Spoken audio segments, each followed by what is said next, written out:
So picture this. You're sitting in this sleek, glass-walled conference room. Oh, I know this scenario. Right. You've just walked into your very first nonprofit board meeting. Or, I don't know, maybe you finally landed that dream job at a charity you've supported for years. You are fired up. You've got this corporate background, a track record of success. Exactly. You are ready to roll up your sleeves and just, optimize this organization. But then the gavel drops. Yeah. The executive director starts talking. And within 5 minutes, she's expressing deep concern over mission drift. Right. And she's asking the committee to review the Form 990 and demands to know why the LYBUNT list hasn't been contacted. Yeah. You look around the room. Everyone is just nodding gravely. And you have absolutely no idea what any of those words mean. None. Zero. It's this very specific kind of professional vertigo. The initial enthusiasm just evaporates because you realize you haven't just changed jobs or taken on a new volunteer role. You've immigrated to a parallel universe. Yes, you really have. And look, if you are making this leap, whether as a corporate career changer, a newly minted board member, or someone taking the massive risk of founding a brand new charity, you cannot simply wing it. You really can't. You need a translator. And honestly, that is precisely why platforms like Nonprofit.Courses exist. Oh, absolutely. They offer this wealth of targeted educational content to bridge that exact knowledge gap. If you want to survive that first board meeting, you should absolutely start there. Because today, for our deep dive, we are cracking open the dictionary. We really are. We're decoding the secretive, heavily guarded language of the nonprofit sector. And we are going to track the entire life cycle of a charitable dollar. Right. From the moment it is legally defined to how it gets trapped by restrictions. Yeah, that's a big one. To the very specific word an organization uses to describe the human being who ultimately receives it. Because the stakes here are incredibly high. Mastering this vocabulary isn't just some branding exercise to, make yourself sound like an insider. It is a fundamental requirement for legal compliance, financial survival, and cultural alignment. Using the wrong word in this sector doesn't just make you look foolish. It can actually cost you $1 million grant. Wow. Or even strip an organization of its tax-exempt status. Which is terrifying. So let's start right at the foundation. The legal firewall. Like, why does this alternate language even need to exist? Well, it comes down to structure. Right, because if a nonprofit is bringing in revenue, paying staff, and delivering a service, it operates mechanically like a business. So why the refusal to use standard corporate terms? Okay, give me an example. Let's take the word investor. When someone gives an organization $50,000 to build a new facility, calling them an investor seems entirely logical. They are investing in the community. It seems logical, sure, until you look at the strict parameters of the U.S. tax code, specifically the designation of a 501c3 tax-exempt organization. Okay, so it's a legal thing. Entirely. The word investor legally implies a financial return. You put capital into a venture, and you hold a legal expectation that you will eventually extract more capital than you put in. Right. I buy stock, I expect a dividend. Exactly. When an individual gives to a 501c3, they might receive a charitable tax deduction, but they are not acquiring equity. They will never receive a dividend check. Makes sense. So if a nonprofit executive refers to their major donors as investors in a formal capacity, they're inadvertently signaling a financial relationship that is fundamentally legally untrue. Okay, but let's be brutally honest for a second. What of the word profit? Oh, the P word. Right. If a charity brings in $2 million in donations and only spends $1.5 million on operations, they have $500,000 left over. That is profit. By corporate standards, yes. So refusing to use the word feels like, a convenient cover for poor financial management. Or an excuse to avoid hard business metrics. Like, why is profit such a dirty word? Because profit implies ownership and distribution, which is the exact opposite of the nonprofit model. In a corporation, at the end of the fiscal year, surplus profit is distributed to shareholders, founders, or owners. All right. In a 501c3, there are no owners. The organization belongs to the public trust. While nonprofits absolutely can and honestly must run a financial surplus to build reserves and remain healthy, that surplus legally must be reinvested entirely back into the mission. It cannot enrich an individual. So calling it profit just shows you don't understand the corporate structure. Exactly. You call it a surplus or net assets. Net assets. Okay. So Yeah. the vocabulary basically acts as a protective shield against legal misunderstandings. A critical shield. Consider the Johnson Amendment. What's that? This is a 1954 provision in the U.S. tax code that explicitly prohibits 501c3 organizations from endorsing or opposing political candidates. Oh, wow. Yeah. If a nonprofit leader doesn't understand that boundary and, say, uses organizational resources to back a mayoral candidate, the IRS can revoke their tax-exempt status, Just like that. effectively destroying the charity overnight. Or consider the Form 990. You mentioned that earlier. Right, the one the board was panicking about. That isn't just a tax document. It is a publicly available declaration of fiscal transparency. Anyone can look up a nonprofit's 990 and see the salaries of its top executives, its revenue, its expenses. So you don't file a 990 to pay taxes. No, you file it to prove you still deserve to be exempt from them. Okay, that completely changes how I view the transition from the corporate world to the nonprofit sector. Like, a corporate hotshot can't just walk in and talk about maximizing sales and acquiring customers. No, those aren't just the wrong words. They represent the wrong underlying mechanics. If you try to transplant a corporate resume directly into a philanthropic role, you're going to trigger every cultural landmine in the building. You really have to translate your experience. So let's run a few of these translations. In the corporate world, I focus on ROI, return on investment. In the nonprofit sector, that becomes SROI, social return on investment. right. And my CRM, my customer relationship management software, becomes a donor management system. Exactly. But I want to push back on the job titles for a second. Changing a title from business development director to director of advancement or, major gifts officer, it feels like a purely cosmetic rebranding. It sounds like it, sure. Because a sale is a sale, right? Whether you're selling software or a feeling of philanthropy. I get why you'd think that. The day-to-day mechanics might look similar, meetings, phone calls, pitches, but the psychology and the timeline are entirely inverted.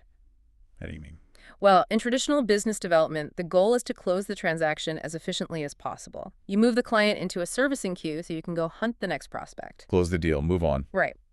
In advancement, the actual signing of the check is rarely the end goal. It's usually the middle of a lifelong relationship. The mindset shifts from transactional extraction to relational alignment. Which requires mapping out a much longer timeline. But how do they actually track that? A corporate sales funnel measures leads, prospects, and closed deals. In the nonprofit sector, that funnel is called moves management. Moves management. Yeah. It is an incredibly sophisticated, highly strategic system used to track a prospective donor's journey. You are quite literally planning the moves you'll make over, say, a 12 to 18-month period. Wow, that long. Oh, yeah. A handwritten note in January.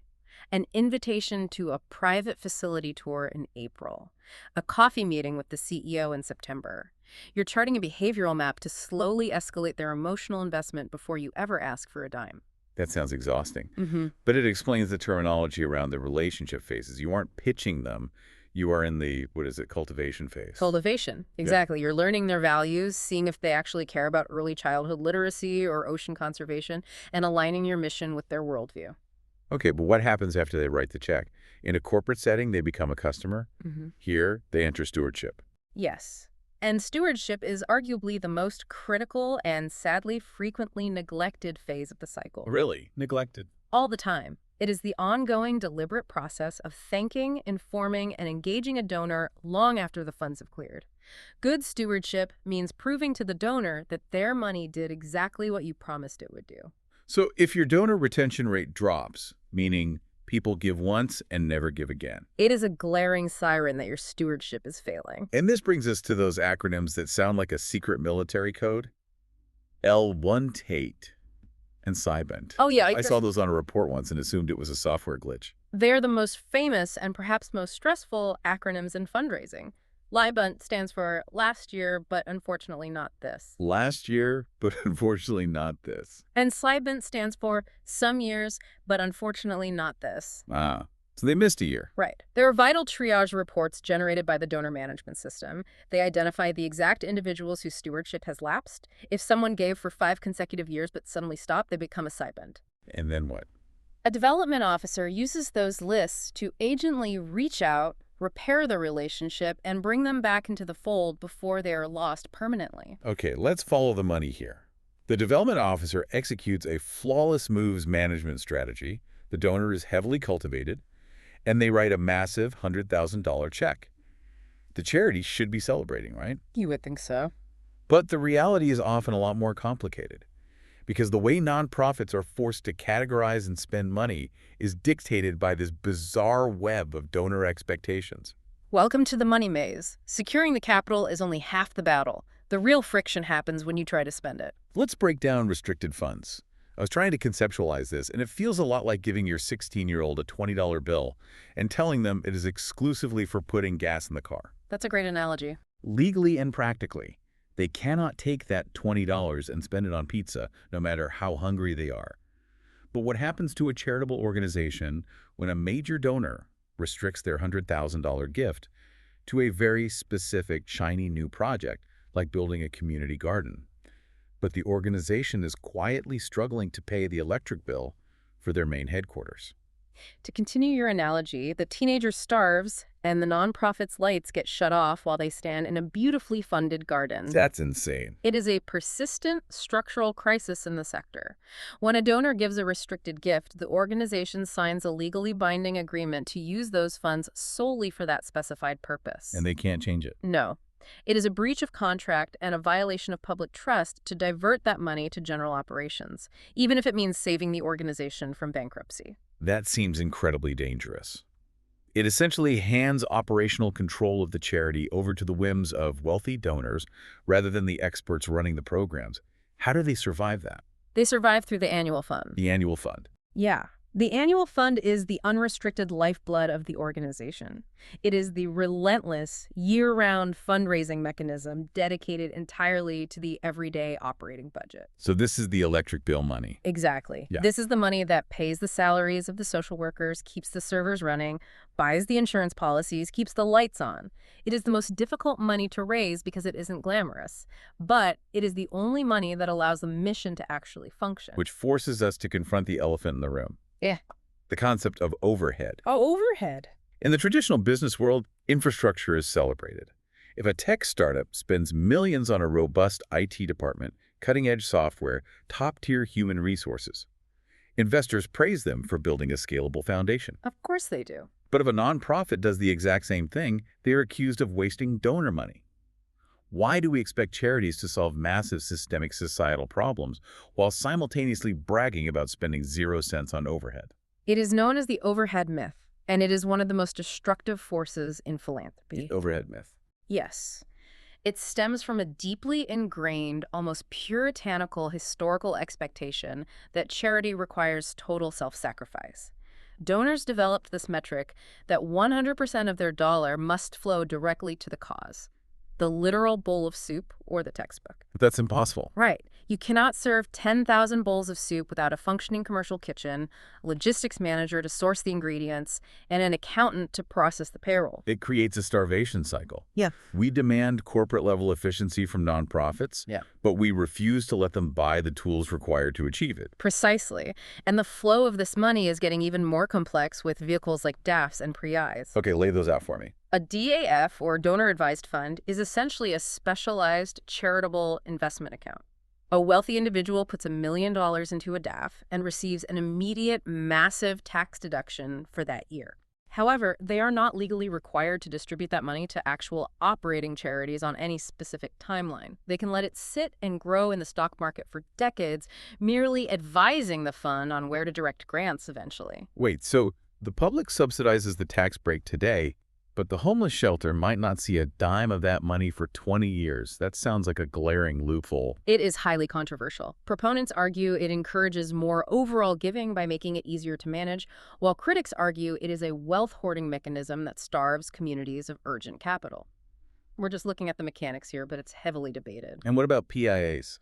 On the other end of the spectrum, you have PIIs, program-related investments. These are low-interest loans provided by massive foundations to nonprofits. The charity has to pay the money back, but the foundation gets to count that loan toward their legally mandated annual charitable distribution. Fascinating. Okay, let's assume the nonprofit navigates the restrictions, defends their overhead, and finally puts the money to work in the community. Now they have to prove to the foundation or the donor that the money wasn't wasted. Right. And this is where the jargon seems to get wildly abused, usually by rookies trying to sound highly analytical. Everyone loves to claim they're making an impact. Oh, the danger zone of program evaluation. In the modern philanthropic landscape, heartwarming anecdotes are no longer sufficient. Funders demand rigorous, data-driven proof of efficacy.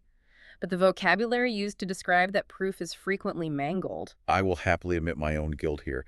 I have absolutely looked at a stack of freshly printed informational brochures and said, this is going to have a massive impact. We all have. But printing 1,000 brochures isn't an impact at all. According to the evaluation frameworks, it is just an output. Right. Confusing an output with an impact will immediately expose you as an amateur to a sophisticated grant maker. You have to understand the tiered system of measurement. Walk me through the tiers. The foundational level is the output. Outputs are the immediate, direct, quantifiable products of your daily activities. You printed 1,000 brochures. You served 10,000 meals. You held 50 after-school tutoring sessions. So it's just a raw number. Exactly. Outputs prove that you did the work. They do not prove that the work mattered. Right, because if I attend a tutoring session, that's an output. But if I don't actually learn anything, the output is useless. So we need the next tier. The next tier is the outcome. Outcomes are the actual verifiable changes in behavior, knowledge, or status that resulted directly from those outputs. Okay, give me an example. You held 50 tutoring sessions. That is the output. The outcome is that 80% of the students who attended improved their reading comprehension by 2 grade levels. You've proven the intervention works. But impact is the word splashed across every nonprofit homepage on the internet. Look at our impact. Are you saying they're all misusing it? Often, yes. Impact is the pinnacle of the evaluation pyramid. It represents long-term, systemic, sustained change. Like what? If your outcome is that 50 individuals secured full-time employment, your impact is that the city's overall generational poverty rate decreased by a fraction of a percent over a 10-year period. Oh, wow. That's huge. And it is incredibly difficult and expensive to measure. If you tell a seasoned program officer that your new brochure had an impact, they will immediately realize you don't grasp the scope of systemic change. Right. To keep all this straight, organizations rely on visual roadmaps. The 2 big ones are the logic model and the theory of change. I initially thought these were just interchangeable corporate buzzwords for a business plan. They serve very different functions. A logic model is the mechanical blueprint of the program. It visually connects your inputs, your funding, staff, and facilities to your activities, which lead to your outputs, which hopefully produce your outcomes. So it's very linear. It is an incredibly rigid if-then flowchart.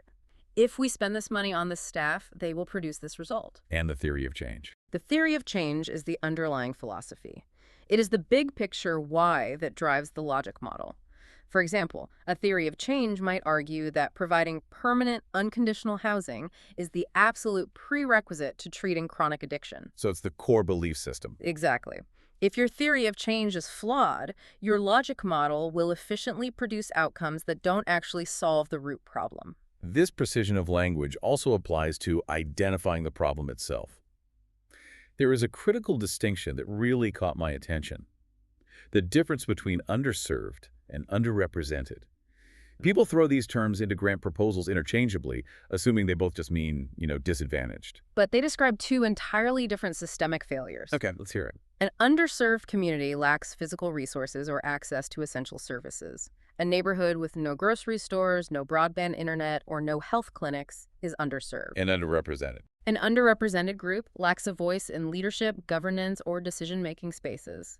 A corporate board with no women or people of color is underrepresented. Got it. Now, a population can certainly both, but a sector expert knows exactly which specific failure their program is designed to correct. Okay, so we have tracked the dollar from the donor through the legal maze into the logic model and measured its outcome. But the ultimate destination of all this infrastructure is a human being. Always. And I would argue that the most profound and culturally revealing use of jargon in a nonprofit is the label they apply to the people they are trying to help. The sociology of labels, the generic term in the academic literature is mission recipient, but nobody uses that in the real world. Oh, for goodness. Right. The specific word an organization chooses dictates their entire culture and the power dynamics of their daily operations. Let's test this. If I walk into a neighborhood community center seeking help, what am I?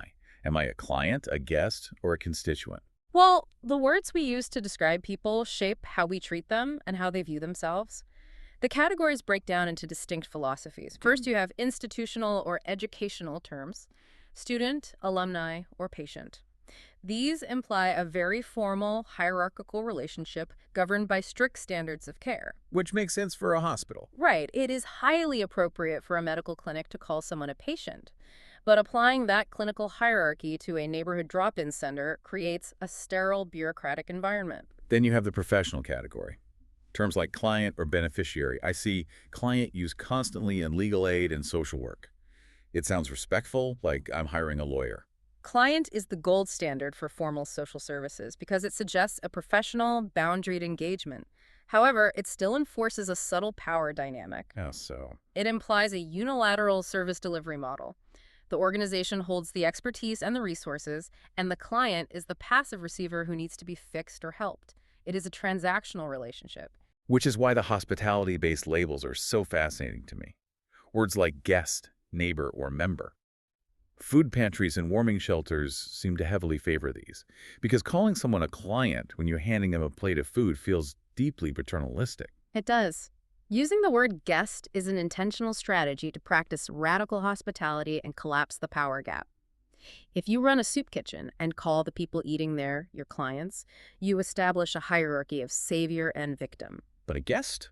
If you call them guests, you restore their dignity. You are signaling you are welcome at this table exactly as you would be in my own home. The word neighbor accomplishes the same thing. It emphasizes mutual equality and shared geography rather than a disparity of wealth. Changing that single word completely alters the atmosphere of the room. And at the furthest end of the spectrum, we have the empowerment-focused terms, participant, scholar, or partner. These labels are designed to permanently shift the individual from being a passive recipient of charity into an active co-creator of the solution. Oh, I love that. You aren't just an at-risk youth being supervised. You are a scholar in an intensive after-school program, which elevates your own expectations of what you can achieve. You aren't just a beneficiary of a neighborhood grant. You are a partner in community redevelopment. That makes total sense. If you walk into a grassroots collaborative and start referring to the local residents as your patients or clients, you will instantly alienate the very people you are trying to work alongside. You must listen to the language the community uses for itself. So we've decoded the tax codes, we've navigated the money maze, we've separated the outputs from the impacts, and we've analyzed the power dynamics of the human labels. We covered a lot of ground. If you are stepping into this world, the takeaway here is that nonprofit jargon isn't some elitist gatekeeping mechanism. It is a precision toolkit. Exactly. It is required for legal survival, it is essential for cultural alignment, and most importantly, it is how organizations demonstrate profound respect for the communities they serve. Once you stop fighting the vocabulary and take the time to truly master it, you spend less time confused in board meetings and more time actually driving the mission forward. Which is exactly why we recommend you don't stop learning here. Whether you are updating your resume for a career shift, joining a board to give back, or taking the massive leap to start a nonprofit of your own, you need a trusted guide. You really do. Head over to Nonprofit.Courses. Their extensive library of educational content takes everything we discussed today and turns it into actionable expertise. It is an absolute must-use resource for anyone serious about making a difference in this sector. The work is simply too important to leave to trial and error. You have to know the rules of the ecosystem. So we will leave you with a final provocative thought to mull over today. Think about the nonprofits you personally interact with, the ones you donate to, the ones you volunteer for, or even the ones you just follow on social media. Pay very close attention to their messaging. Exactly. What specific word do they use for the people they serve? And once you identify that word, ask yourself, how does that single label secretly dictate the power dynamics, the budget, and every single decision that organization makes? It is a lens that will fundamentally change how you view philanthropy. Thanks for diving into the parallel universe with us today. Keep asking the hard questions, keep decoding the world around you, and we will catch you on the next deep dive.